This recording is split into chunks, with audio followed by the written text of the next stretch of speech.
నమస్తే. ఇవాళ ప్రపంచవ్యాప్తంగా డాక్టర్ బాబాసాహెబ్ అంబేద్కర్ జయంతిని జరుపుకుంటున్నాం.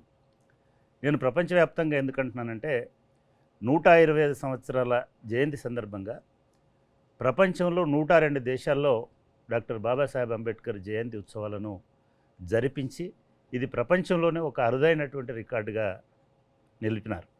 ఎందుకు అరుదైన రికార్డు అంటే ఒక వ్యక్తికి సంబంధించినటువంటి జన్మదినం విశ్వవ్యాప్తం కావడం అనేటువంటిది అసాధారణమైనటువంటిది. ఒక జీసస్ క్రైస్ట్కి సంబంధించినటువంటి జన్మదినాన్ని మాత్రమే అట్లా ప్రపంచం సెలబ్రేట్ చేసుకుంటుంది. దాని తర్వాత డాక్టర్ బిఆర్ అంబేద్కర్ గారి జన్మదినాన్ని ఇవాళ విశ్వవ్యాప్తంగా ఐక్యరాజ్య సమితితో సహా అన్ని దేశాలు ఇవాళ అటువంటి జన్మదినాన్ని సెలబ్రేట్ చేసుకుంటున్నాయి. నిజానికి భారతదేశం చాలా సంక్షుపిత రాజకీయ సందర్భంలో ఉన్నది.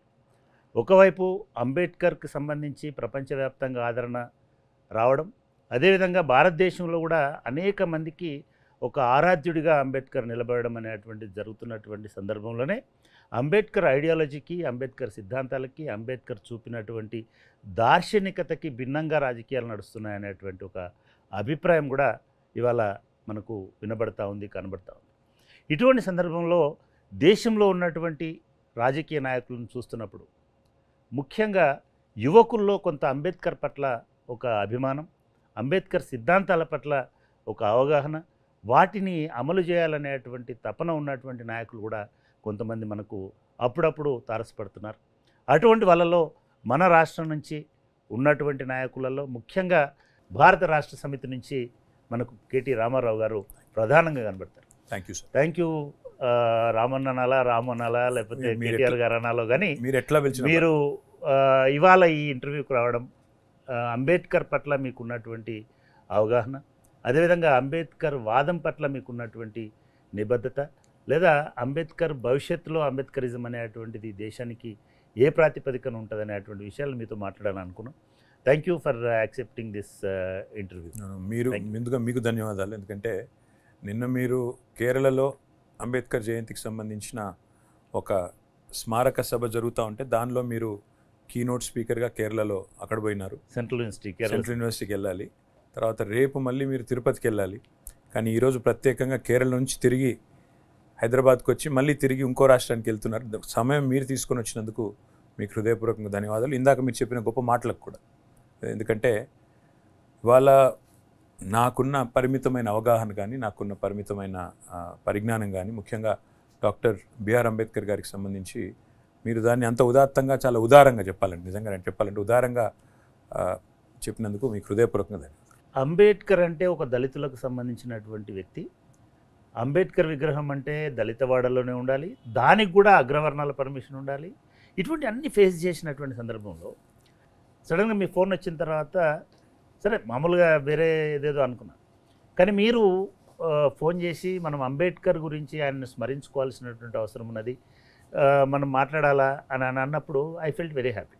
ఎందుకంటే మీకు మీరుగా అంబేద్కర్ గురించి ఆలోచించడం అనేటువంటి, అఫ్కోర్స్ నాకు తెలుసు మీరు గతంలో కూడా ఎటువంటి ఉదారంగా ఉన్నారు, ఎటువంటి విషయాల్లో మీరు ఎంత బ్రాడ్గా ఉన్నారు, ఎట్లా ఆలోచించినారో నాకు తెలుసు. కాబట్టి సరే నాకు కూడా అనిపించింది ఏంటంటే ఓకే, అంబేద్కర్ గురించి మనం మాట్లాడుకోవడం కాదు, మీలాంటి వాళ్ళతో మాట్లాడారు. యూత్ పట్ల నాకు ఒక గొప్ప గౌరవం. మీలాంటి వాళ్ళు అంబేద్కర్ని ఎట్లా అర్థం చేసుకున్నారు, ఎందుకు మీకు ఆసక్తి కలిగిందనేది నేను ముందుగాల మిమ్మల్ని అడుగుదాం అనుకున్నాను. ఎందుకు మీకు అంబేద్కర్ గారి పట్ల అటువంటి ప్రత్యేక అభిమానం ఉంది, అంబేద్కర్ అంటే ఏమిటి, మీరు ఎట్లా అర్థం చేసుకున్నారు, ఎందుకు ఈ ప్రోగ్రాం ఆలోచించారు? నేను అర్థం చేసుకున్న అంబేద్కర్ గారి గురించి నేను చెప్పగలుగుతానండి. ఎందుకంటే నేను చిన్నగా ఉన్నప్పుడు స్కూల్లో మనందరం చదువుకున్న ఒక కథ. ఒక ఏనుగు, 8 మంది గుడ్డివాళ్ళు. 8 మంది గుడ్డివాళ్ళు కంటి చూపు లేని వాళ్ళని ఏనుగు చుట్టూ పంపించి ఏనుగు అంటే ఏంటి తెలుసుకునే ప్రయత్నం వాళ్ళు చేస్తారు. చేసిన తర్వాత తిరిగి వచ్చిన తర్వాత ఎట్లా కనబడ్డది, ఎట్లా అనిపించింది ఏనుగు అంటే, ఒకరేమో తోక ముట్టిన వాళ్ళేమో ఏనుగు చాలా సన్నగా పీలగా ఉందని ఒక ఆయన అంటాడు. దాని తొండం పట్టుకున్న వాళ్ళేమో అది చాలా ఇట్లా తిరుగుతూ ఉంది, ఇట్లా ఉంది, అట్లా ఉంది అని ఒకరు చెప్పినారు. ఆ చెవులు పట్టుకున్న వాళ్ళు ఇంకోటి చెప్పినారు, కాలు పట్టుకున్న వాళ్ళు స్తంభంలా ఉందని. ఇట్లా రకరకాలుగా ఆ ఏనుగు నిర్వచించిన వాళ్ళు. అట్లాగే డాక్టర్ బాబాసాహెబ్ బిఆర్ అంబేద్కర్ గురించి చాలామందికి చాలా రకాల అపోహలు ఈ దేశంలో ఉన్నాయి. అందులో మనం దాన్ని దాచినా దాగని సత్యం. ఎందుకంటే ఇప్పుడు మీరు మాట అన్నారు, అంబేద్కరు కొంతమంది నాయకుల పట్లనేమో చాలా ఉదారంగా ఈ దేశం కానీ చరిత్ర కానీ వీళ్ళు అందరి వాళ్ళు అని రాస్తారు. వీళ్ళు అందరి వాళ్ళు చాలా గొప్పవాళ్ళు, మహానుభావులు. అంబేద్కర్ గారి కాడికి వచ్చే మాత్రం డాక్టర్ బాబాసాహెబ్ అంబేద్కర్ గొప్పవాడు, దార్శనికుడు ఇవన్నీ చెప్తారు. కానీ మళ్ళీ ఫలానా కులం వాడు, ఫలానా ఒక వర్గానికి సంబంధించిన వాడు, వాళ్లకు మాత్రమే మేలు చేసిన వాడు అనే భావన కలిగించే విధంగా బయటికి చెప్పినా చెప్పకపోయినా ఒక రకమైన ప్రచారం మాత్రం లోపల అంతర్గతంగా జరుగుతూ ఉంటుంది. నాకు మొట్టమొదటి ఎక్స్పోజర్ ఏంటంటే, నేను ఎక్కువ కాలం కాన్వెంట్లో చదువుకున్నవాడిని. తర్వాత మాస్టర్స్ ఏమో పూణే యూనివర్సిటీలో చదివి తర్వాత అమెరికా పోయి తిరిగి వచ్చినాను. ఉద్యమంలోకి డైరెక్ట్గా అడుగు పెట్టడమే 2006లో ఉద్యమంలో అడుగుపెట్టినాను. ఆ సమయంలో 2004, 5, 6 ఆ టైంలో ఢిల్లీలో కేసీఆర్ గారు ఆనాడు కేంద్ర మంత్రిగా ఉండేది. ఉన్నప్పుడు మాకు చాలా టైం దొరికేది అక్కడ జయశంకర్ గారితో చాలా టైం దొరికేది. ఎందుకంటే జయశంకర్ గారు ఈజ్ మొబైల్ ఎన్సైక్లోపీడియా. ఆయన నిజంగా కూడా ఒక అద్భుతమైన మనిషి.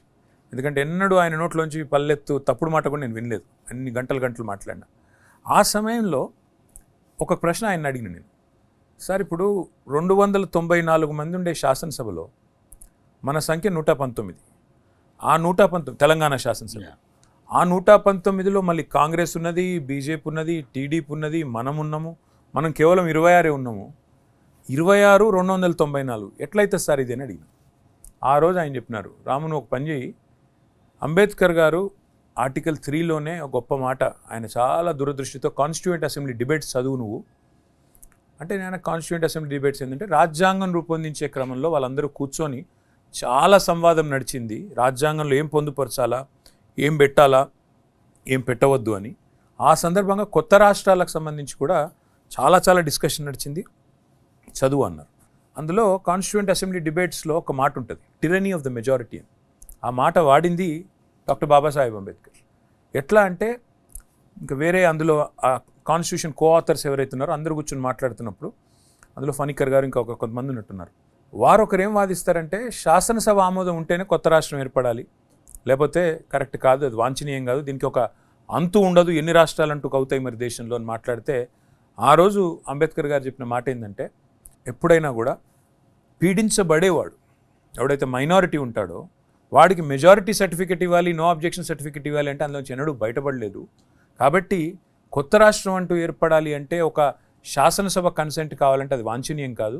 This will lead to the tyranny of a majority. అంటే మెజారిటీ యొక్క నియంతృత్వం, మెజారిటీ కనుక గట్టిగా గొంతు నొక్కితే ఆ గొంతు మైనారిటీ గొంతు మూగబోయే ప్రమాదం ఉంటుందని చెప్పి, దాదాపు తెలంగాణ 2014లో ఏర్పడ ముందు జరిగిన సందర్భాన్ని 1900 లేట్ 1940s ఎర్లీ 1950sలోనే 46-47లోనే ఆయన ఆనాడు ఊహించగలిగినాడు.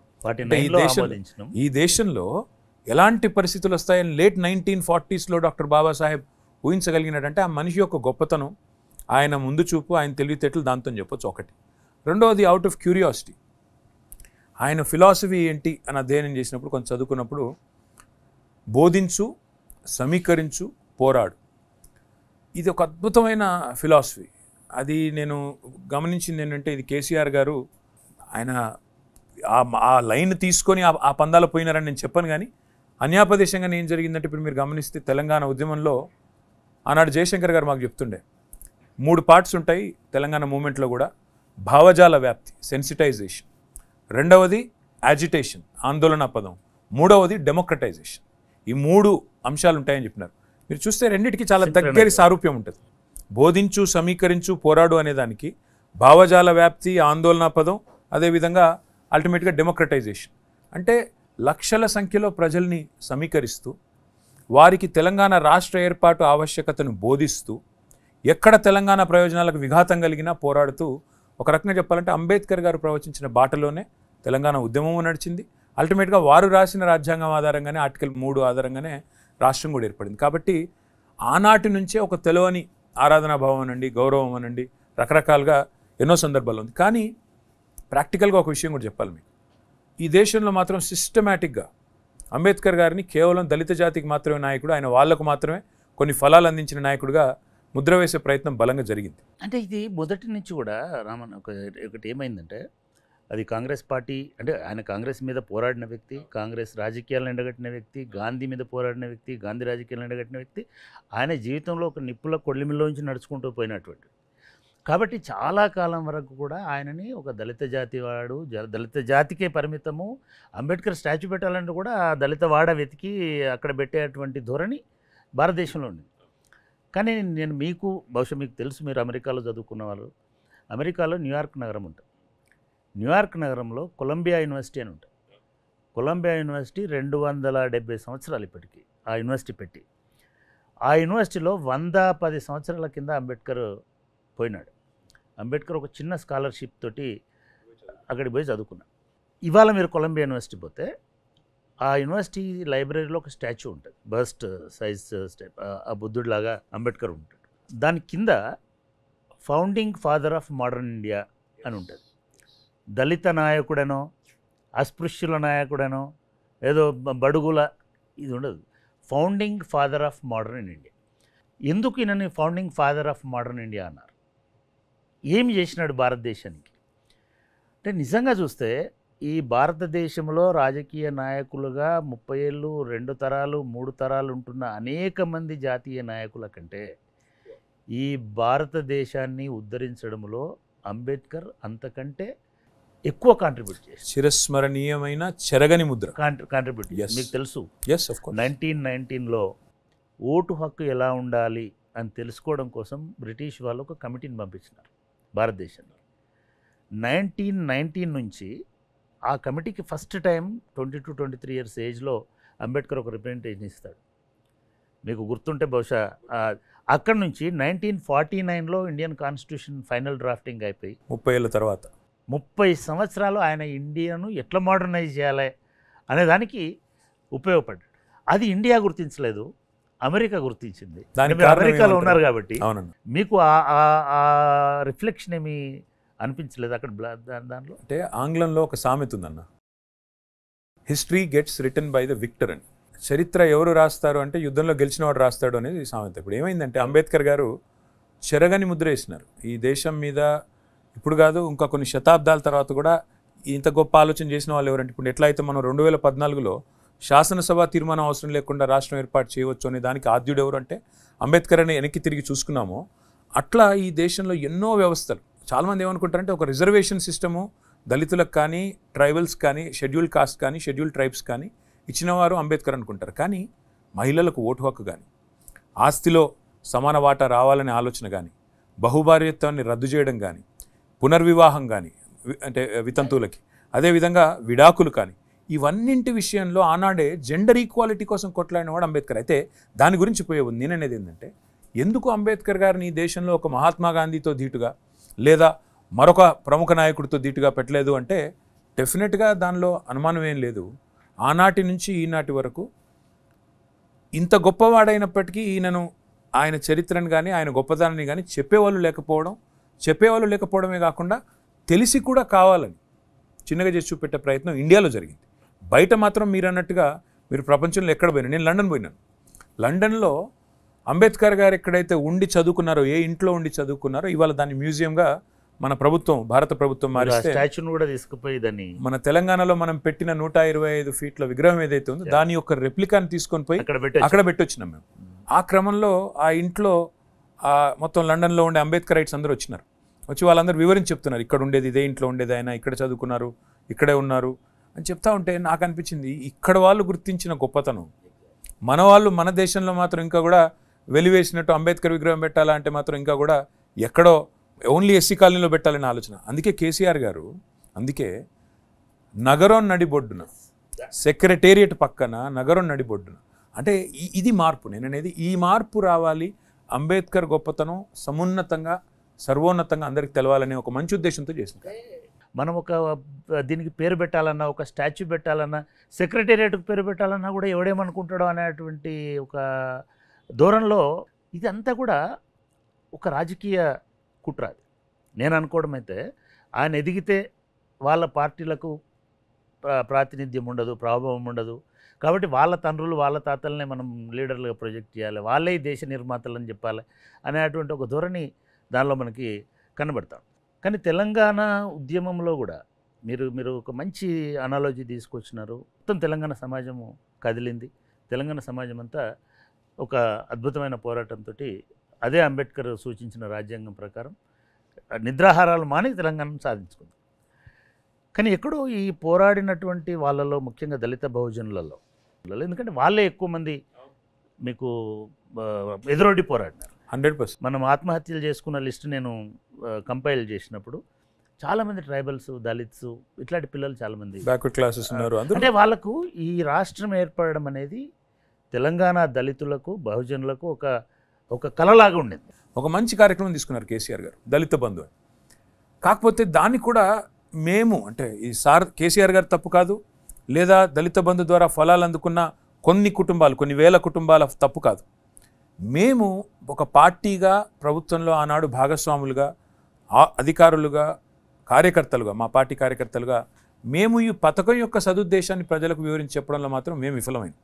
ఎట్లా అంటారా, సమాజంలో ఎట్లాంటి మార్పులు వచ్చినాయంటే నాకేం వచ్చింది అన్న దానికంటే ఎక్కువ మీకు వచ్చిన దాని మీద నాకు ఎక్కువ కొంత అసూయ అనండి, ఇంకోటనండి, కొంత చిన్న జలసీ అనండి ఉన్నది. ఎందుకు మీ విశ్లేషణలు పోస్ట్ మార్టంలలో అసలు దళిత బంధు ఇవ్వడం వల్లనే ఓడిపోయినామనే భావన కూడా వచ్చింది. నిన్న ఒక మాట చెప్తాను మీకు. నిన్న నేను ఒక టీవీ స్టూడియోలో కూర్చుంటే దళిత బంధు గురించి ఇదే ఇప్పుడు మీకు చెప్తే నాకు ఒక తమ్ముడు ఆయన SMS పంపినాడు. తర్వాత మీరు దళిత బంధు అని పేరు పెట్టకుండా ఉపాధి బంధు అని పేరు పెట్టి చాలామందికి అందరికీ అవకాశాలు కలిగిస్తామంటే వేరే లెక్క ఉండేదని పెట్టినాడు. అంటే ఇంకా కూడా మన సమాజంలో ఈ పథకం దళితుల ఉద్ధరణ కోసమే పెట్టినప్పుడు దళితుల ఉద్ధరణ అని ఎందుకన్నారు కేసీఆర్?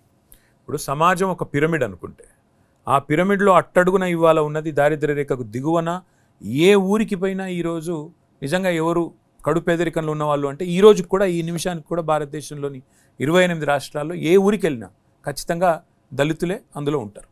అందుకే కేసీఆర్ ఉద్దేశం ఏముందంటే let us start at the bottom of the pyramid, ఆడికెళ్ళి అంచెలంచెలుగా అన్ని వర్గాల్ని ఆకట్టుకోవాలని. కేసీఆర్ గారు ఏమనుకున్నారంటే, కేసీఆర్ గారు కొంత ఎమోషనల్ లీడర్. అవును, కొంతగా చాలా ఎమోషనల్గా అనేస్తాడు, కానీ ప్రాక్టికల్గా అది ఇబ్బంది అవుతుంది అనేటువంటి విషయాలు ఆలోచించాడు.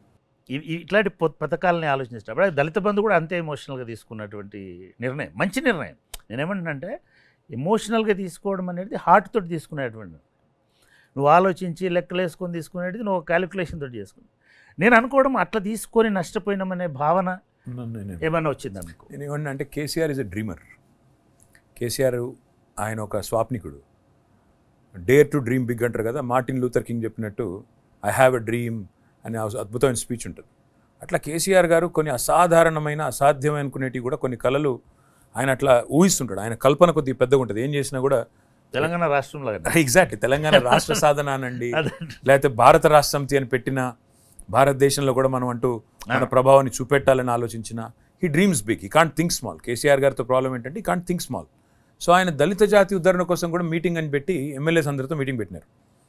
మొత్తం అన్ని పార్టీల ఎమ్మెల్యేలు వచ్చినారు, బట్టి విక్రమార్క గారు, ఇంకా చాలామంది పెద్దలు వచ్చినారు, మోత్పల్లి నరసింహులు గారు వచ్చినారు, ఇంకా చాలా మంది బయటకు వచ్చి పోయినారు కూడా, చాలామంది పొగిడారు. అయితే ఆ మీటింగ్లో కూడా మా పార్టీ ఎమ్మెల్యేలు ఉన్నారు, అన్ని పార్టీల ఎమ్మెల్యేలు ఉన్నారు, అన్ని పార్టీల నాయకులు ఉన్నారు. వాళ్ళందరూ సార్ ఏం చేద్దాం దళిత బంధు అంటే, దళితుల కోసం స్పెషల్గా ఏం ప్రోగ్రామ్ తెద్దాం, ఒకటి అప్పటికే SC/ST సప్లాన్ వచ్చింది, ఇంకోటి వచ్చింది, కానీ ఇంకా ఏం చేద్దాం అని పిలిస్తే ఎవరు కూడా సార్ ఏం లేదు, ఒక కుటుంబానికి ఒక 2 లక్షల రూపాయలు చొప్పున మనం ఒక కార్పొరేషన్ లోన్ ఇద్దాం, ఇట్లే మాట్లాడుతున్నారు తప్ప అంతకంటే ఎక్కువ చెప్పట్లేదు. చివరికి ఆయననే సమ్మప్ చేసి ఏమన్నాడంటే ఇట్లా కాదు, సరే ఏదేమైనప్పుడు మీరు అన్నారు emotional response, is a emotional man. ఆయన రెస్పాన్సెస్ కానీ ఆయన ఆలోచనలు కానీ ఇమోషనల్ నుంచే వస్తాయి. కాబట్టి ఆయన టగమని అన్నది ఏంటంటే, ఒక కుటుంబం, ఒక తరం మీరు కనుక వాళ్ళను ఒక్కసారి ఆ పావర్టీలోంచి బయటికి తీసుకురాగలిగితే, ఎందుకంటే ఆయన ఒక ఎగ్జాంపుల్ కూడా చెప్పినారు మాకు, మందరిని కూర్చోబెట్టి చెప్పినారు లెజిస్లేచర్ పార్టీని. ఇప్పుడు ఒక వ్యాపారస్తుల కుటుంబమే అనుకోండి, వాళ్ళ చేతిలో 10 లక్షల రూపాయలు పెడితే 10 లక్షలను పునరుత్పత్తి చేసి 20 లక్షలు ఎట్లా చేయాలో వారికి ఎవరు చెప్పే అవసరం లేదు, వాళ్ళకి అట్లా అలవాటు తరతరాలుగా వచ్చింది. కానీ దళిత జాతికి కూడా, దళితుల్లో కూడా మనం ఈ ఆలోచన విధానాన్ని మార్చాలి, ఎంతో కొంత ఈ పెట్టుబడితో ప్రేరణ కల్పించి ఒక్కసారి వాళ్ళని ఆ సోషల్ స్ట్రాటాలో ఎక్కడైతే ఉన్నారో నెక్స్ట్ లెవెల్కి తీసుకుపోవాలనేది ఆయన ఎజెండా. నేను ఇందాక అన్నట్టు ఇక ఆయన ఒక స్వాప్నికుడు. ఆయనకి ఏంటంటే ఇట్లాంటి అసాధారణమైన కళలు కంప్లీట్గా బూమరాంగ్ అయిపోయి దళితుల పట్ల వ్యతిరేకత రావడానికి కూడా కారణమైంది. బూమెరాంగ్ అనను కానీ ఒకటి మాత్రం జరిగింది, దీన్ని వాడుకున్న కాడ కొన్ని చోట్ల అద్భుతాలు మేము క్రియేట్ చేయగలం. ఉదాహరణకి నా నియోజకవర్గంలో నేను నా కళ్ళతో నేను చూసినవి, నేను ఇనాగరేట్ చేసిన కాబట్టి చెప్తాను. 9 మంది దళిత సోదరులు మా దగ్గర, మా పదిరా అనే ఊరు ఉంటుంది, ఎల్లారెడ్డిపేట మండలం పదిరా అనే ఊరు, 9 మంది కలిసి ఒక పెట్రోల్ బంక్ పెట్టుకున్నారు. 3 దళిత సోదరులు, రంగంపేట అనే ఊరు, వీర్నపల్లి మండలం, నా కాన్స్టిట్యున్సీలో, వాళ్ళు 3 కలిసి 30 లక్షల రూపాయలు దళిత బంధులో వస్తే విజయలక్ష్మి ఇండస్ట్రీస్ అని పెట్టుకొని 3 కోట్ల రూపాయల రైస్ మిల్ వాళ్ళు పెట్టినారు బ్యాంక్ సహకారంతో, 30 లక్షల ప్రేరణతో. ఇంకొక కుటుంబం ఒకటి సార్ ఎట్లుంటుంది అంటే అందరం పస్తులు ఉన్న పర్వాలేదు, కానీ ఒక్కడికో కొంతమందికో మాత్రం ఫుడ్ దొరికితే మాత్రం ఈక్వల్ సాటిస్ఫాక్షన్ అని ఉండాలి, ఈక్వల్ డిస్సాటిస్ఫాక్షన్ ఉండాలి. ఈక్వల్ డిస్సాటిస్ఫాక్షన్ భరిస్తారు కానీ అవును, ఒక పార్షియల్ సాటిస్ఫాక్షన్ భరించలేదు. అది మాత్రం అది మేము గ్రహించలేకపోయింది. అంటే ఏంటి మీరు నేర్చుకున్న లెసన్స్ ఏమున్నాయి దీంట్లో? అంటే మీ పరిపాలనలో ఒక 3-4 ఇష్యూస్ నేను చెప్పదలుచుకున్నాను. ఒకటి అఫ్కోర్స్ నేను part of first draft of ఇది నేను చూసినాను కాబట్టి, ఒకటి 3 ఎకరాలు అనేటిది చాలా పెద్ద డ్రీమ్. అది అసలు 3 ఎకరాలు ప్రజాదళితుడికి వచ్చుంటే అసలు ఈ దేశంలో విప్లవాత్మకమైనటువంటిది అయ్యేటిది. అదొకటి. సరే ఫైన్, అప్పుడు చాలామంది మీ శాసనసభ్యులతో సహా అందరు కూడా ఒక్కళ్ళు ఇస్తే ముఖ్యమంత్రి రాకూడదు. నేనైతే కేసీఆర్ గారికి చెప్పింది ఏంటంటే, మీరు ముఖ్యమంత్రి ఇవ్వడం ఏంది, ముఖ్యమంత్రి కావాలి, మేము ఎవరైనా ఒక దళితుడు ముఖ్యమంత్రి కావాలి, అంతేగాని మీరు నామినేట్ చేసి ఒక ముఖ్యమంత్రిని పెడతా అంటే ఒక పాలేరు పెట్టినట్టే ఉంటుంది. ఐ మీన్ అట్లా కాదు, ఎంపవర్ అవ్వాలి, ఎంపవర్ అయ్యి వాళ్ళ లోపల ఇది రావాలి, అట్లా ముఖ్యమంత్రి అయితే పర్వాలి. రెండవది, అప్పుడు తెలంగాణ ఏర్పడిన కొత్తలో చాలా ఆంధ్ర రాజకీయ శక్తులు, నేనైతే 10 ఏళ్ళు పోరాడిన ఆంధ్ర రాజకీయ శక్తి, టీవీలలోనే యుద్ధం చేసిన, వాళ్ళు ఏడికెళ్ళి లేకపోతారో తెలియదు కాబట్టి ఒక స్ట్రాంగ్ లీడర్షిప్లో ఉండాలనేటువంటిది అది రెండవది. మూడవది, చాలా సిగ్నిఫికెంట్ కాంట్రిబ్యూషన్గా మనకు కనబడుతున్నది, దళిత బంధు కంటే కూడా ఎక్కువ మీరు కాంట్రిబ్యూట్ చేసింది ఏంటంటే రెసిడెన్షియల్ స్కూల్స్ని అసలు అనూహ్యంగా 120, 110 నుంచి 1100 దాకా 1005 రెసిడెన్షియల్ స్కూల్స్, 22 ఆ కాంట్రిబ్యూషన్లో తీసుకున్న చొరవ కానీ, లేదా మీరు దాన్ని ఎజెండాలోకి తీసుకురావడానికి మీకు ప్రేరణ కలిగించిన అంశాలు ఏంటి? ఒక్కటే, కేసీఆర్ గారికి ఆయనకి ఈ ఆలోచన కొత్తది కాదు. ఆయన నాకు ఒక్కసారి కాదు, నాకు ఈ మాట కనీసం ఒక 1000 సార్లు చెప్పింటారు, వ్యక్తిగత సంభాషణలు చెప్పింటారు, మా పార్టీ మీటింగ్లో చెప్పింటారు. ఆయన ఒక మాట ఏమంటారంటే పదే, ఇప్పుడు మా ఊర్లో కేసీఆర్ గారు ఎందుకంటే గ్రామీణ నేపథ్యంలో పెరిగిన వ్యక్తి, చింతమడకలో పెరిగిన వ్యక్తి, మా ఊర్లో ఉండే ఒక దళిత సోదరుడు, ఒక ఎల్లయ్య అనే సోదరుడి కొడుకుకి నా కొడుకుకి తేడా ఏంటి? నువ్వు చదువుకున్నావు, నీకు అవకాశాలు నేను కల్పించినాను, నువ్వు తర్వాత హైదరాబాద్లో చదువుకున్నావు, ఆ తర్వాత అదృష్టం బాగుండి నేను కొంత పెట్టుబడి పెట్టగలను కాబట్టి అమెరికాకు పోయినావు, తర్వాత నీ ఉద్యోగం సంపాదించుకున్నావు, ఇలా నీ కాళ్ళ మీద నిలబడ్డావు. అదే ఎల్లయ్య కొడుకు మళ్ళీ తిరిగి ఎందుకంటే ఆయన అవకాశాలు కల్పించలేకపోయినాడు కాబట్టి ఇలా పోయి మళ్ళీ ఒక పొలంలో వ్యవసాయ కూలీగానో లేకపోతే వ్యవసాయం చేసుకుంటూ బతుకుతున్నాడు. ఒకటే ఊరిలో పుట్టిన 2 పిల్లలు కేవలం సమాన అవకాశాలు లేకపోవడం వల్ల, ప్లాట్ఫామ్ అని దొరకకపోవడం వల్లనే నువ్వు ఇవాళ అక్కడ పోయినావు, ఆయన ఇక్కడే మిగిలిపోయినాడు, నువ్వు కూడా ఇక్కడే ఉండిపోతే నువ్వు కూడా అట్లే ఉండిటోడివి కదా. ఈ మాట నాకు ఇప్పుడు చెప్పేది కాదు, కేసీఆర్ గారు ముఖ్యమంత్రి అయిన తర్వాతనో పార్టీ పెట్టిన తర్వాత చెప్పిన మాట కాదు, నేను చదువుకునేటప్పుడు చెప్పిన మాట ఇది. అంటే ఆయనకు అప్పటి నుంచే కొన్ని విప్లవ భావాలు ఉన్నాయి. మీకు ఇంకో మాట కూడా చెప్పాలా చక్రపాణి అన్న, కేసీఆర్ గారు ఆనాడు తెలుగుదేశం పార్టీలో ఎమ్మెల్యేగా ఉన్నప్పుడు కూడా హైదరాబాద్ నుంచి సిద్దిపేట అప్పుడు కారు ప్రయాణంలోనే 3 గంటలు పట్టేది, 3-3.5 గంటలు పట్టేది. ఆ 3-3.5 గంటలు పట్టి 3-3.5 గంటలలో ఆ రాజీవ్ రాధారెడ్డి ఇప్పుడైంది అనుకోండి, మొత్తం గద్దరపాట్లే ఉండేది. ఇప్పుడు కాదు, ఆయనకి వాళ్ళ నాన్నగారితో కూడా ఘర్షణ, వాళ్ళకు వ్యవసాయ కూలీలకి ఈయన వాళ్ళ నాన్నగారికి చెప్పకుండా ఈయన పోయి ఆ రోజు కూలీ రేట్లు పెంచి, ఈయన చాలా ఉన్నాయిలేండి స్టోరీలు. నేనేమంటున్నా అంటే అల్టిమేట్గా ఆయనకు మొదటి నుంచి కూడా కొన్ని ఈ కోణంలో, అంటే చదువు అనేది, విద్య అనేది సమానత్వాన్ని అల్టిమేట్గా సాధించగలుగుతుంది సమాజంలో అనే ఒక ఎజెండా ఆయనకు మొదటి నుంచి ఉంది. సిద్దిపేటలో ఎమ్మెల్యేగా ఆయనకు ఎవరు చెప్పలేదు, పార్టీ చెప్పలేదు, ఎవరు చెప్పలేదు. దళిత చైతన్య జ్యోతి అనే కార్యక్రమాన్ని ఆ రోజే కేసీఆర్ గారు కొన్ని గ్రామాల్లో, రామునిపట్ల అని ఒక ఆదర్శ గ్రామం తీసుకున్నాడు. ఆయన దత్తత గ్రామం, బార్డర్ విలేజ్, చిన్న సిద్దిపేట నుంచి కరీంనగర్ పోయే రోడ్లో లెఫ్ట్ సైడ్ రైట్ సైడ్ ఉంటుంది దత్తత గ్రామం. అక్కడ స్టార్ట్ చేసినారు ప్రోగ్రామ్. అక్కడ ఒక్క దగ్గరనే కదా, ఆయనకి ఏంటంటే అప్పటి నుంచి ఇప్పుడు హరితహారం అనే ప్రోగ్రామ్ ఈరోజు చూస్తున్నాం మనం, అప్పుడే సిద్దిపేటలో చేశారు. ఈరోజు మనం చూసే మిషన్ భగీరథ అప్పుడే సిద్దిపేటలో ఆయన చేసుకున్నారు. సో ఆయనకి ఏమంటే ఇది అంటే నేను బాగా ఇంటరాక్ట్ అయినా, అంటే మా 3-4 సార్లు మా దగ్గరికి రావడము, ఇంట్లో మాట్లాడుతున్నప్పుడు కూడా ఆయనకు అంబేద్కర్కు సంబంధించినటువంటి కోర్ ఫిలాసఫీ, ఆలోచన విధానం, కోర్ ఐడియాలజీ ఉంటాం కదా, అది పూర్తిగా ఉంటుంది. మీరు ఇందాక అన్నమాట ఆయన పదే చెప్పేవాడు. అంటే మనం ఎట్లా ఉండేటోళ్ళం అంటే ఒక స్టేట్ అనేది పార్షియల్గా ఉండకూడదు, కనబడేటట్టుగా ఉండకూడదు అన్నట్టుగా ఈ డిస్కషన్ వచ్చినప్పుడు చెప్తే, ఒకరోజు ఇట్లనే మీరు అట్లా కాదండి అంటే చాలామంది ఎడిటర్లు అందరూ ఉన్నారు కదా, మీరు ఏ ఊరికన్నా పోండి తెలంగాణ, సావటికి అడిగిపోండి, అందరిని అక్కడ ఉన్న వాళ్ళని అడగండి, ఈ ఊర్లో మోస్ట్ బ్యాక్వర్డ్ వాళ్ళు ఎవరని అడగండి, మోస్ట్ పూర్ ఎవరు, మోస్ట్ బ్యాక్వర్డ్ ఎవరు అని అడగండి, వాళ్ళు దళితవాడకు చూపిస్తారు. అంటే ఒక లెవెల్లో ఎందుకో నేను కొంచెం క్రిటికల్గానే అబ్జర్వ్ చేసినప్పుడు ఈయన ఆదర్శాలన్నీ అమలు చేయడంలో సాధ్యం కాలేదేమో అనిపించింది. ఎందుకంటే అని ఏమన్నాడు తెలుసా, అప్పుడు ఈ మిషన్ భగీరథకు సంబంధించిన ఆలోచన వచ్చినప్పుడు కూడా సరే సెక్రటేరియట్లో మీరు కూడా ఉన్నారు, ఆ రివ్యూలో నేను కూడా ఉన్నాను, మాట్లాడుతూ నో దళితవాడ నుంచి పైప్ లైన్ వేయడం స్టార్ట్ కావాలన్నాడు. లాస్ట్ హౌస్ నుంచి ఈ పైప్ లైన్ ఇవ్వడం స్టార్ట్ కావాలా, అది పవర్ అయినా వాటర్ అయినా రోడ్ అయినా అక్కడ నుంచే.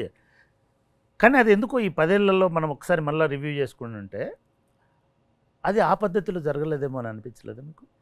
చాలా వరకు జరిగింది. ఇప్పుడు మీరు చూస్తే సార్వజనీనమైన కార్యక్రమాలు ఏవైతున్నాయో వాటి ఆచరణలో చాలా వరకు సఫలమైన. అంటే ఎందుకు నేను వాటర్ ఎందుకు చెప్తున్నానంటే ఆ మహానుభావుడు వాటర్ దొరకక ప్రజలందరూ అంగలారుస్తుంటే చెరువు నిండా నీళ్ళు ఉన్నా కూడా తాగలేని ఆ తాగనీయకపోయిన సందర్భంలో ఆయన లండన్లో చదువుకొని వచ్చి ఆయన ఒక ప్రొఫెసర్గా పనిచేసుకుంటూ మహద్ చెరువు సత్యాగ్రహం చేసి వేల మందితో ఆ చెరువులో దిగి నీళ్లు ముంచిపిచ్చి జుర్మానా కూడా కట్టినాడు. అంటే అదొక లిబరలైజేషన్, దానికి వాటర్ ఇంటికి గొప్ప విప్లవం, అదొక గొప్ప తిరుగుబాటు.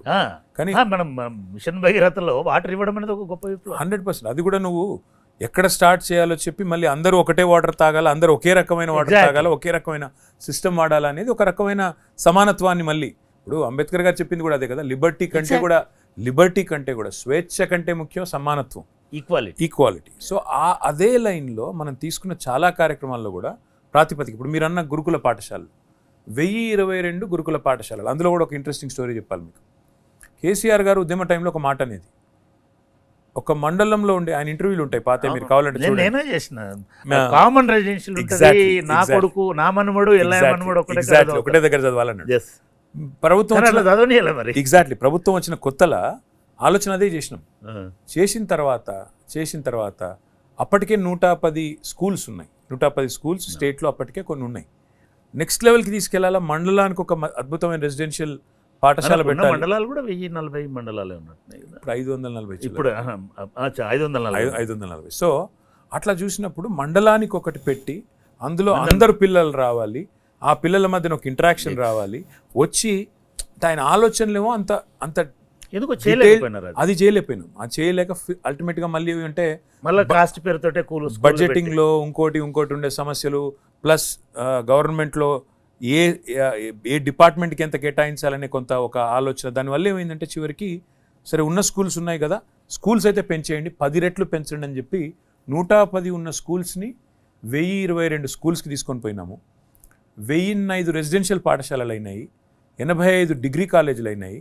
అల్టిమేట్గా ఈరోజు అన్నిటికన్నా గొప్ప సంతృప్తినిచ్చేది ఏంటంటే ఆర్ఎస్ ప్రవీణ్ కుమార్ లాంటి ఒక ఆఫీసరు, ఆయన చాలా ఈ విషయంలో మాత్రం బాగా పనిచేసిన వ్యక్తి, ఏది స్కూల్స్ కాడికి చాలా బ్రహ్మాండంగా పనిచేసిన వ్యక్తి.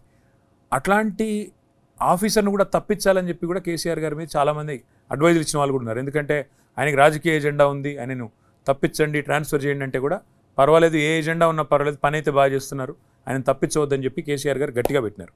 అల్టిమేట్గా సంతృప్తినిచ్చేది ఏంటంటే ఆ సిస్టంలోంచి వచ్చిన పిల్లలు, ఆ గురుకులాల్లోంచి వచ్చిన పిల్లలు ఈరోజు ఐఐటీలు, ఐఐఎంలు, నీట్లో సీట్లు, అద్భుతమైన పర్ఫార్మెన్స్ చూపెడుతుంటే అంతర్జాతీయ వేదికల మీద కూడా వాళ్ళు తలుక్కుమని మెరుస్తుంటే నిజంగా ఎక్కడో కొంత సంతోషం అయితే ఉంటుంది, ఇది మంచి సిస్టంలోంచి వచ్చిన పిల్లలు.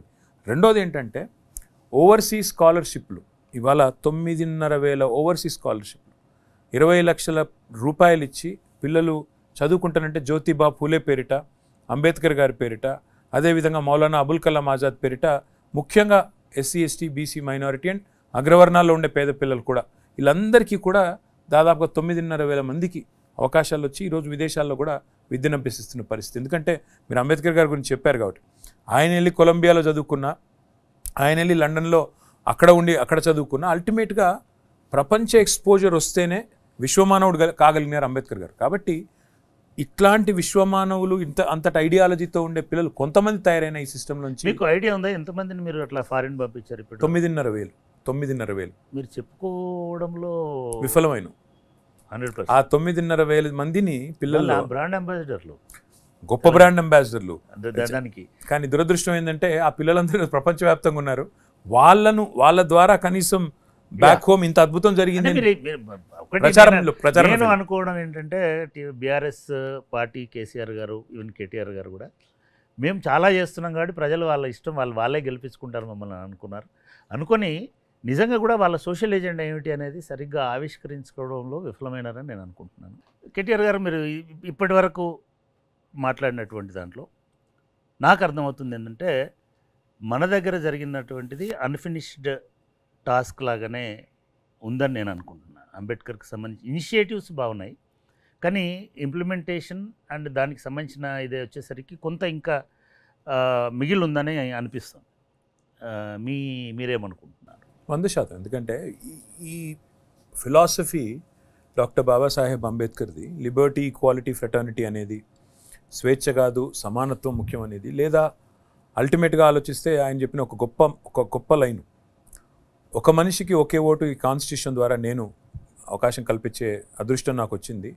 కానీ అల్టిమేట్గా సమానత్వం అనేది రావాలి అంటే ఒక మనిషికి ఒకే విలువ అనేది ఈ సమాజంలో రావాలి అనే ఒక అద్భుతమైన ఆలోచన. ఆ ఆలోచన ధారకి న్యాయం చేసిందా ఏ ప్రభుత్వం అన్న భారతదేశంలో ఈ 76 ఏళ్లలో అంటే నిజానికి ఇంకా ఆ స్థాయికి ఎవరు చేరుకోలేదని చెప్పాలి. అందులో మేము కూడా ఉన్నాం.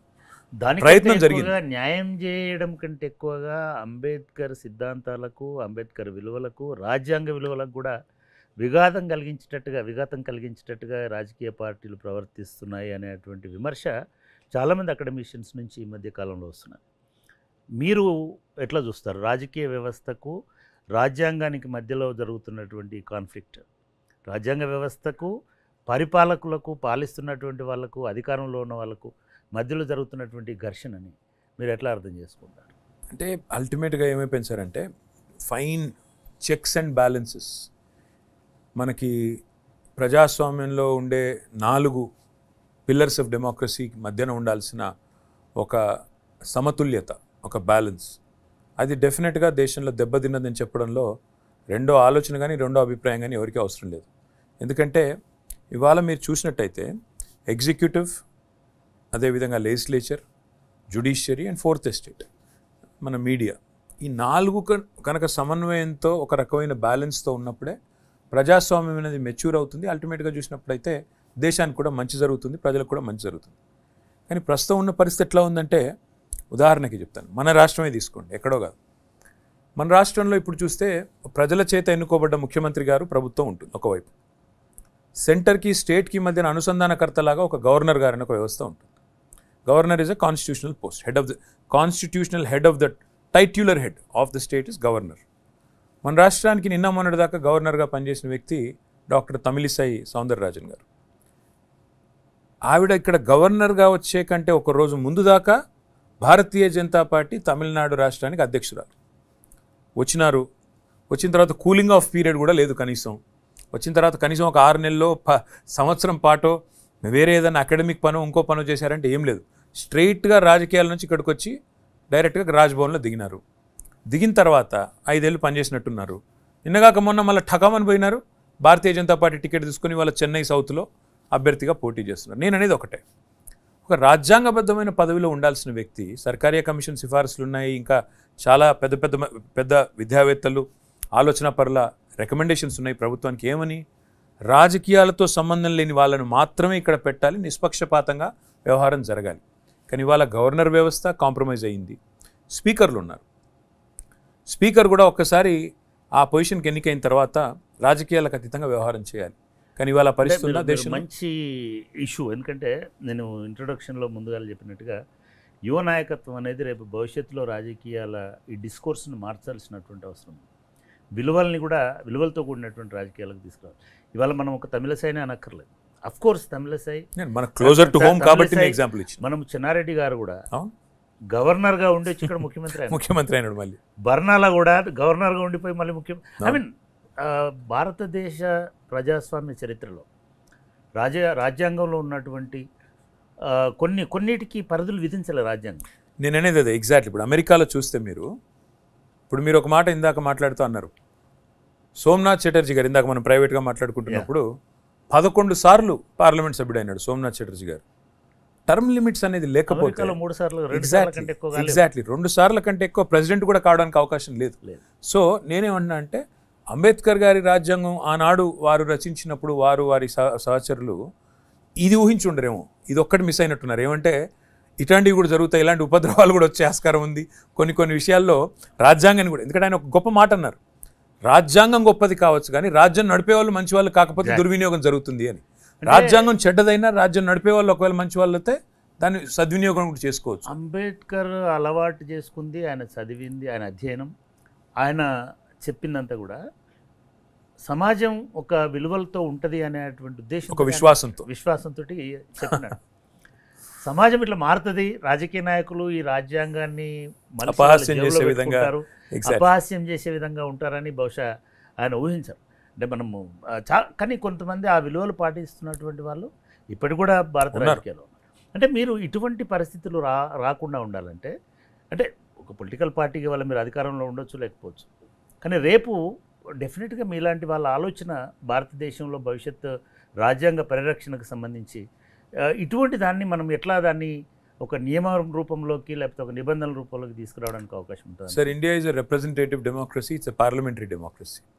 పార్లమెంటరీ ప్రజాస్వామ్య వ్యవస్థలో ఇవాళ మందబలంతో కొంతమంది మనల్ని శాసించే ప్రయత్నం చేస్తున్నారు.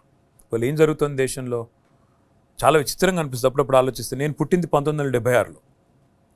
నేను పెరుగుతున్నప్పుడు, నేను స్కూల్లో ఉన్నప్పుడు ఈ ఫ్యామిలీ ప్లానింగ్ అనేది ఒక గొప్ప స్లోగన్గా ఉండేది. ఎర్లీ 80s, లేట్ 80s కూడా. అప్పుడు ఒకటి అది కూడా వచ్చే టీవీలో యాడ్, మాకిద్దరు మేమిద్దరు మాకిద్దరు, ఇద్దరు పిల్లల కంటే ఎక్కువ కనొద్దు అనేది పెద్ద స్లోగను. అది ప్రభుత్వమే నడిపేది. నేను కూడా కొన్ని క్విజ్ పోటీలో కూడా పాల్గొన్నా. Family planning association of India అని ఒక సంస్థ ఉంటుంది, దాని క్విజ్ పోటీలో కూడా నేను కూడా పాల్గొని ప్రైజులు కూడా గెలుచుకున్నాను నేను. సో ఆనాడు ఒక స్లోగన్, అట్లా అందమైన స్లోగన్ ఉండేది. ఆ స్లోగన్ని ఆచరించి అనుసరించి చక్కగా విజయవంతం చేసిన రాష్ట్రాలు దక్షిణాది రాష్ట్రాలు. కేరళ కావచ్చు, తమిళనాడు కావచ్చు, ఆనాడు ఆంధ్రప్రదేశ్ కావచ్చు, కర్ణాటక కావచ్చు, ఇవన్నీ విజయవంతంగా పాపులేషన్ కంట్రోల్ అనేది చేయడంలో ఆనాడు ప్రజలు కూడా ప్రభుత్వం ఇచ్చిన డైరెక్షన్ పాటించి చిన్న కుటుంబమే మేలు అనే ఒక ఆలోచన అనుగుణంగా ముందుకు పోయినారు. ఇప్పుడు ఏం జరుగుతోంది మరి దాని ఫలితంగా పర్యవసానంగా? ఇవాళ కొత్తగా 2026లో డీలిమిటేషన్ జరగాల. పార్లమెంటు సీట్లు, అదేవిధంగా రాష్ట్రాల శాసనసభ సీట్లు కూడా నాకు తెలిసి పునర్విభజన జరుగుతుంది. పునర్విభజన జరిగినప్పుడు ఏ రాష్ట్రాలైతే ఆనాడు కేంద్ర ప్రభుత్వం ఇచ్చిన గైడ్లైన్స్, రాష్ట్ర ప్రభుత్వాలు ఇచ్చిన ఆదేశాలు, లేదా దేశ విశాల ప్రయోజనాల దృష్ట్యా ఆలోచించి చిన్న కుటుంబమే మేలనుకున్నారో వాళ్ళకేమో ఇలా సీట్లు కోతబడేటట్టుంది. అంటే ఈ మందబలంతో శాసించాలి అనుకునే ఒక వాతావరణం ఉన్న నేపథ్యంలో ఇవాళ ఎవరైతే ఆనాడు దేశ హితానికి వ్యతిరేకంగా పనిచేసినారో వాళ్ళనేమో రేపు సీట్లు పెంచి ఎక్కువ సీట్లు తీసుకొచ్చి వాళ్ళనేమో పార్లమెంట్లో కూర్చోబెట్టి, ఎవరైతే దేశ హితానికి అనుగుణంగా పనిచేశారో, దేశం కోసం ఆలోచన చేసినారో వాళ్ళని పనిష్ చేసే పరిస్థితి వస్తే రాజ్యాంగం అనేది నిజంగా కూడా డేంజర్లో పడుతుంది. ఎందుకంటే దేశమే ప్రమాదంలో పడుతుంది. డాక్టర్ బిఆర్ అంబేద్కర్ గారు, దేశ సమగ్రత కూడా ప్రమాదంలో పడుతుంది. ఎగ్జాక్ట్లీ. డాక్టర్ బాబాసాహెబ్ అంబేద్కర్ గారు ఈ రాష్ట్రాల విభజన, పునర్విభజన అనేటువంటి ఇది వచ్చినప్పుడు ఆయన భాషా ప్రయుక్త రాష్ట్రాలను వ్యతిరేకించినాడు. ఒక రాష్ట్రానికి ఒక భాష ఉండొచ్చు కానీ ఒక భాష ఉన్న వాళ్ళందరికీ ఒకటే రాష్ట్రం ఉండాలనేది లేదు అనేది ఆయన అని ఆయన UP example, Bihar example, Madhya Pradesh example చెప్పినాడు. హిందీ వాళ్ళందరూ మాట్లాడేది ఒకటే రాష్ట్రం ఉండక్కర్లేదు. యూపీని 5 భాగాలు చేయమని చెప్పినాడు, బీహార్ని 3 భాగాలు చేయమని చెప్పినాడు, మధ్యప్రదేశ్ని 2 భాగాలు చేయమని చెప్పినాడు. అంటే ఇట్లా చేయకపోతే పొలిటికల్గా మొనోపలి పెరుగుతుంది, హెజమనీ పెరుగుతుంది. పెరిగి దక్షిణాది రాష్ట్రాలకి మనం దూరం అవుతాము. దక్షిణాది రాష్ట్రాలు భాషా ప్రయుక్త రాష్ట్రాలుగా విడిపోయి ఉంటాయి. కాబట్టి ఫ్యూచర్లో ఈ ప్రమాదం వస్తుందని ఆయన 50 సంవత్సరాలు 70 సంవత్సరాల కింద ఈ హెచ్చరిక చేసినారు. ఇవాళ ఈ పునర్విభజనలో కరెక్ట్గా అది రిఫ్లెక్ట్ కాబోతుంది. 100% జరుగుతుంది. మీరు అమెరికాను చూస్తే చక్రపాణి అన్న, అక్కడ ఉండేది 50 రాష్ట్రాలు, కానీ అక్కడ వాళ్ళ సిస్టమ్ ఏంటి? వాళ్ళది ప్రెసిడెన్షియల్ డెమోక్రసీ, పార్లమెంటరీ డెమోక్రసీ కాదు. అక్కడ ఏం చేసినారు? సెనెట్లో రాష్ట్రం చిన్నదైనా పెద్దదైనా 2 సెనేటర్లు ఉంటారు. 50x2 100 మంది సెనేటర్లు ఉంటారు. తద్వారా రాష్ట్రం చిన్నదైనా పెద్దదైనా, ఉత్తరప్రదేశ్ అయినా, గోవా అయినా, లేదా బీహార్ అయినా, తెలంగాణ అయినా, ప్రయోజనాలు మాత్రం రాష్ట్ర విశాల ప్రయోజనాలు, రాష్ట్రం యొక్క ఇంట్రెస్ట్ ప్రొటెక్ట్ చేసే విషయంలో ఈక్వల్ వాయిస్ ఉంటుంది. ఇప్పుడు అంబేద్కర్ గారు అన్నారు కదా ఒక మాట, ప్రతిపాదన తీసుకొచ్చారు. అంబేద్కర్ గారు అంటున్న మాట ఒకటి, అంబేద్కర్ గారు చెప్పిన మాట, ఒక మనిషికి ఒక ఓటు అనే మాట నన్ను అడిగితే ఇప్పుడు దేశంలో రాష్ట్రాల సైజుతో నిమిత్తం లేకుండా రాష్ట్రాల యొక్క గొంతు పార్లమెంట్లో వినబడాలి, ప్రతి రాష్ట్రం యొక్క ప్రయోజనాలు కాపాడబడాలి అంటే మాత్రం మనం డెఫినెట్గా ఆలోచన చేయాల్సిన అవసరం అయితే ఉంది ఈ నిమిషానికి. రెండోది, రేపు నిజంగానే ఈ కేంద్ర ప్రభుత్వం ముఖ్యంగా బీజేపీ వాళ్ళ ఆలోచన ఎట్లా ఉందంటే వాళ్ళ ప్రాబల్యం మొత్తం కూడా ఉత్తరాదిలోనే ఉంది. దక్షిణాదిలో బీజేపీకి పెద్ద ప్రాబల్యం లేదు. ఏదో అక్కడో ఇక్కడో ఫ్లాష్ ఇన్ ద ప్యాన్ లాగా 4 సీట్లు గెలిచిండొచ్చు, కానీ ఒక పునాది అయితే లేదు. ఇక్కడ బలమైన క్యాడర్ కానీ నిర్మాణం కానీ లేదు. వాళ్ళ ఆలోచన కొంత డేంజరస్గా కనబడుతూ ఉన్నది. వాళ్ళ ఉద్దేశం ఏమంటే ఇప్పుడు ఈ డీలిమిటేషన్ ద్వారా ఒక ఫర్మ్ గ్రిప్, అంటే ఇంకా దేశం మళ్ళీ ఇంకొక 25 ఏళ్ల పాటు మన గుప్పిట్లో మన కబంధ హస్తాల్లో ఉండే విధంగా మందబలంతో ఈ దేశాన్ని శాసించాలి అనే విధంగా వాళ్ళ ఉత్తరాదిన సీట్లు పెంచి దక్షిణాది గొంతు కోసే ఆలోచనలో ఉన్నట్టు కనబడుతూ ఉంది. ఇది గనక జరిగితే ఆ మహానుభావుడు ఊహించినట్టు దేశ సమగ్రతకే ముప్పొచ్చే ప్రమాదం కూడా ఉంది. అంబేద్కర్ గారు సమానత్వం అన్నది కేవలము కులాల సమానత్వంగా వ్యక్తుల మధ్యనే కాదు, వ్యవస్థల మధ్యన ఉండాలి, రాష్ట్రాల మధ్యన. కాబట్టి దాన్ని ఒకసారి రీలుక్ చేసి చేసి రాజ్యాంగాన్ని పరిరక్షించడంలో అది కూడా ఒక భాగం. అంటే మీరు గొప్ప మాట చెప్పారు, నేను అందుకే రాసి పెట్టుకున్నాను. ఇది అంబేద్కర్ గారు చెప్పిన మన రాజ్యాంగంలోనే పొందుపరిచిన ఒక ముఖ్యమైన పదం ఫెడరల్ రిపబ్లిక్. భారతదేశం అనేది ఒక ఫెడరల్ రిపబ్లిక్, సమాఖ్య స్ఫూర్తితో కూడిన ఒక గణతంత్రం. దాని గురించి ఆయన చెప్పిన మాట ఏమంటే, భారతదేశం గురించి I want to quote without any lapses, అందుకే రాసి పెట్టుకున్నాను. Union is not a league of states, nor the states its agencies. Both the union and states are created by the constitution. Both derive their respective authority from constitution. The one is not subordinate, the authority of one is coordinate. అంటే ఈ మాట ఎంత గొప్ప మాట అంటే, సమాఖ్య స్ఫూర్తిని అంటే రాష్ట్రం కేంద్రం ఒక పరస్పరం ఇచ్చిపుచ్చుకునే ధోరణిలో ఒకరి హితం కోసం ఒకరు, దేశ హితం కోసం పనిచేయాల్సిందే తప్ప ఒకరు పెద్ద ఒకరు చిన్న అనే భావన కరెక్ట్ కాదు. ఒకరికొకరు సబార్డినేట్ కాదు.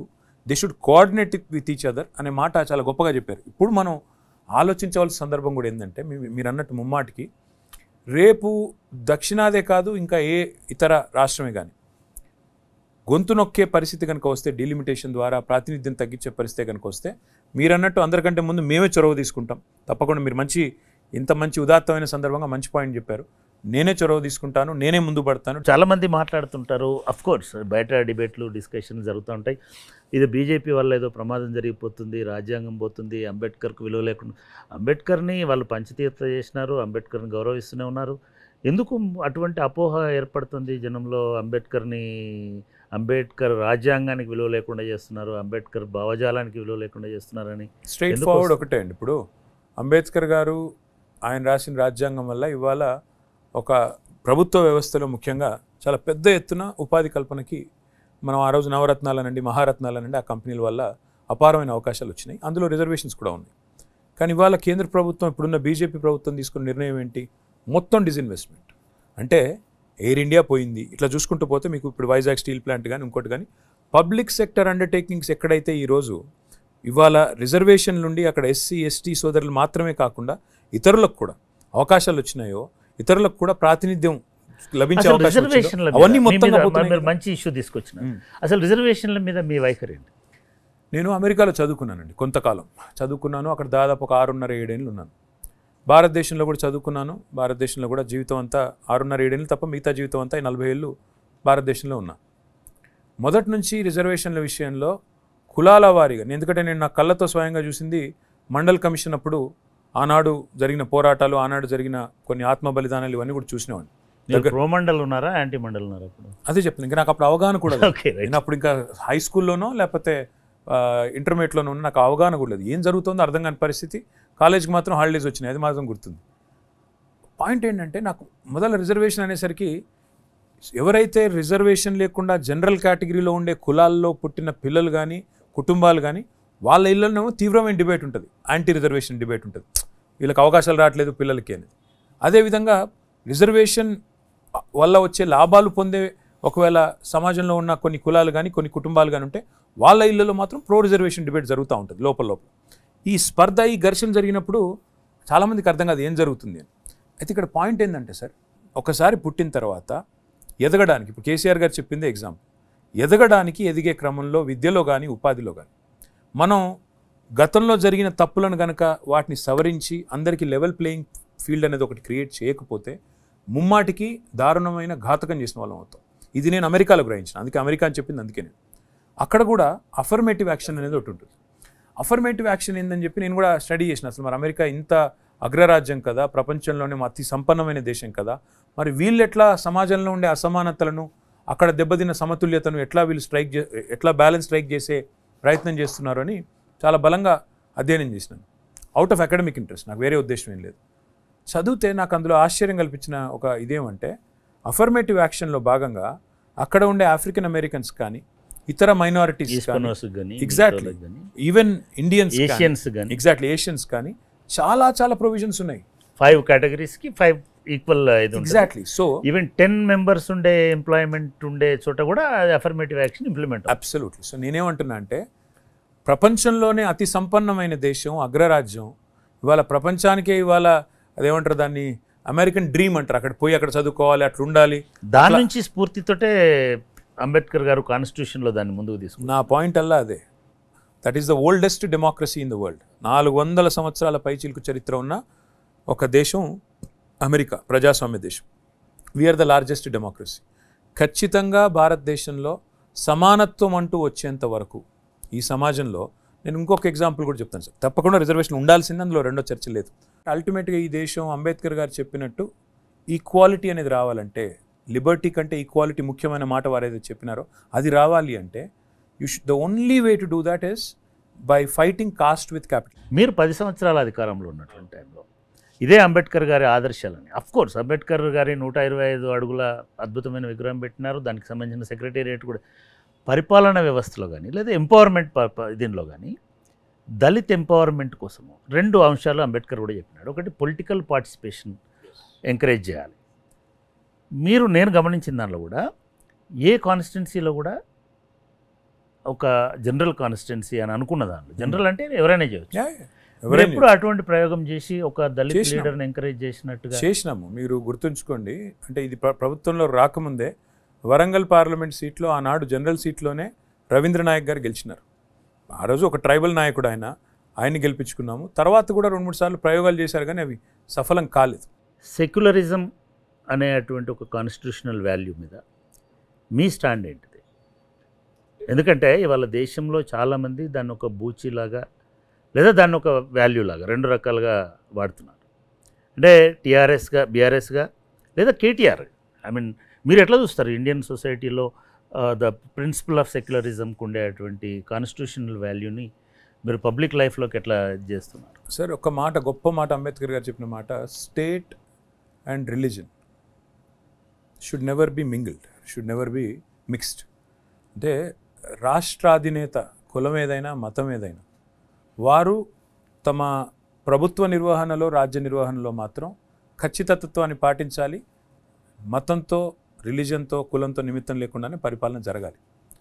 కానీ ప్రస్తుతం ఉన్న పరిస్థితులు ఏమంటే మెజారిటేరియనిజం అనేది ఇవాళ దేశంలో ఒక ఉప్పెనలాగా ముందుకొస్తున్నమాట. ఒక మన దేశంలోనే కాదు, ప్రపంచవ్యాప్తంగా కూడా మీరు చూస్తే right wing politics are taking centre stage, which is definitely a dangerous trend. అంటే వ్యక్తిగతంగా నేను కోరుకునేది ఏమంటే, నీ కులం ఏదైనా కావచ్చు, నీ మతం ఏదైనా కావచ్చు. ఇప్పుడు కేసీఆర్ గారు ఉన్నారు, ఫర్ ఎగ్జాంపుల్ చెప్తున్నాను.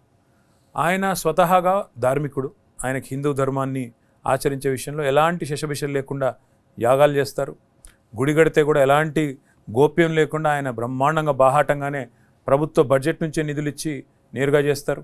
అదే నిజాం చనిపోతే కూడా కేసీఆర్ గారు మళ్ళీ నిజాం సమాధి దగ్గర పోయి ఈయన కూడా కొన్ని మంచి పనులు చేసిందని చెప్తాడు. కేసీఆర్ గారు మళ్ళీ రంజాను లేదా క్రిస్మస్ లేదా బతుకమ్మ మూడింటిని కూడా సమానంగా చూసిండు.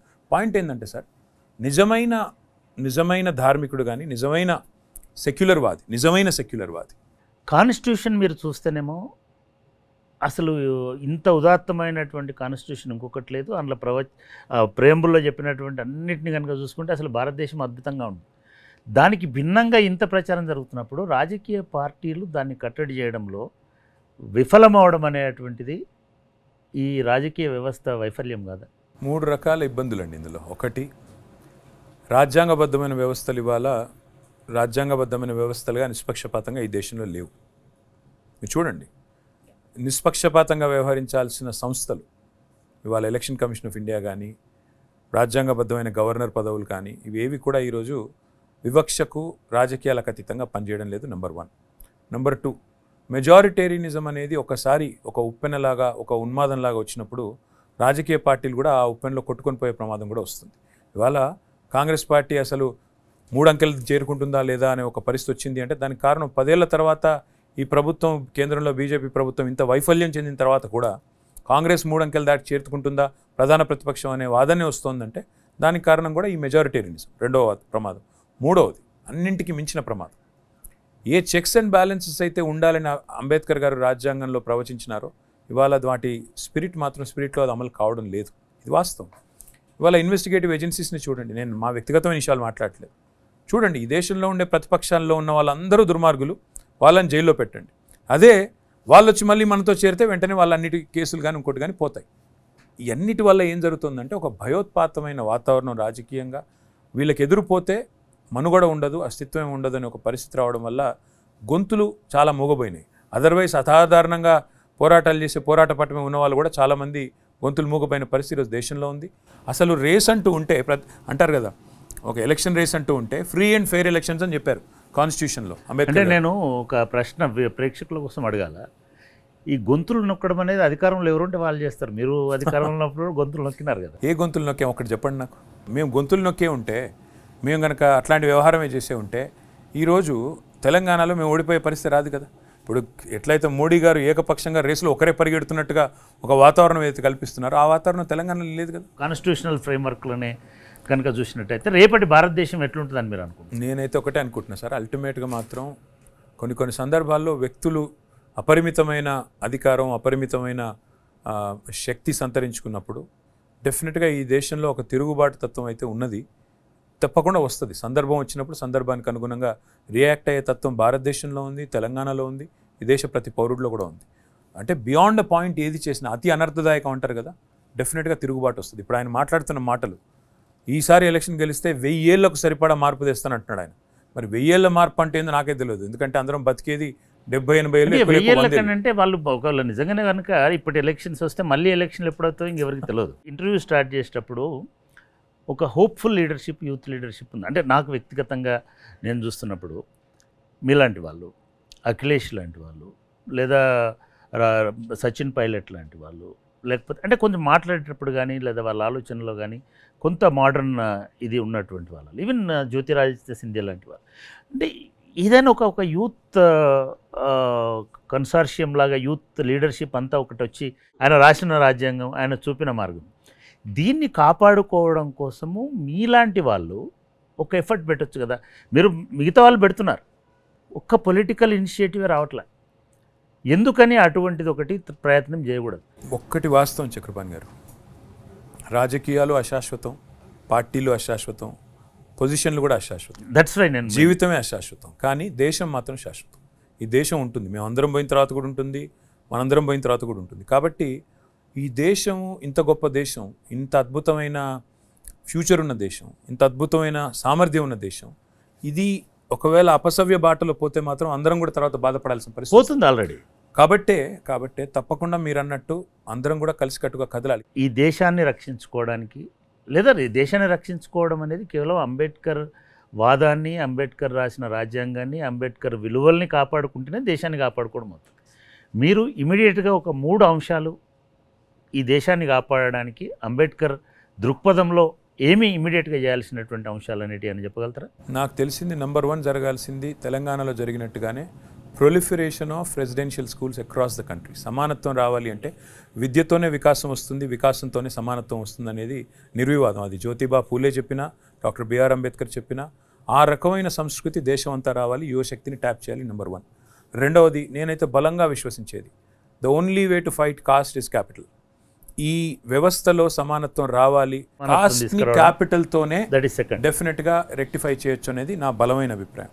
మూడవది, అన్నింటికంటే ముఖ్యమైనది నన్ను అడిగితే, ఈ దేశం మరొక 1000 ఏళ్ల పాటు, 100 ఏళ్ల పాటు, 1000 ఏళ్ల పాటు ఒక పరిపక్వత చెందిన మెచ్యూర్ డెమోక్రసీగా విలసిల్లాలి అంటే ఒకటి మాత్రం జరిగి తీరాల్సిన అవసరం ఉంది. It should become a representative democracy,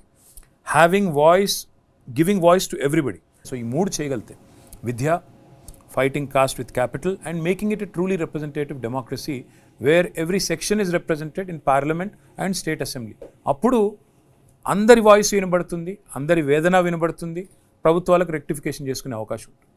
let us hope మీలాంటి యువ నాయకత్వం, మీరు ఇందాక చెప్పినట్టుగా ఈ ఎలక్షన్ల సీజన్స్తో సంబంధం లేకుండా ఒక డిఫరెంట్ అంటే సొసైటీ, దేశం ఏమైపోయిందంటే చాలా ఫ్రాగ్మెంటల్గా ఎక్కడో అక్కడ మాట్లాడుకునేటువంటిది అయింది. దీనికి ఒక నేషనల్ ఫోరం తయారు కావాల్సిన అవసరం ఉంది. అది పొలిటికల్ లీడర్షిప్లో తయారు కావాల్సిన అవసరం ఉంది. ఎక్కడో అక్కడ మాట్లాడితే దానివల్ల ఉపయోగం లేదు.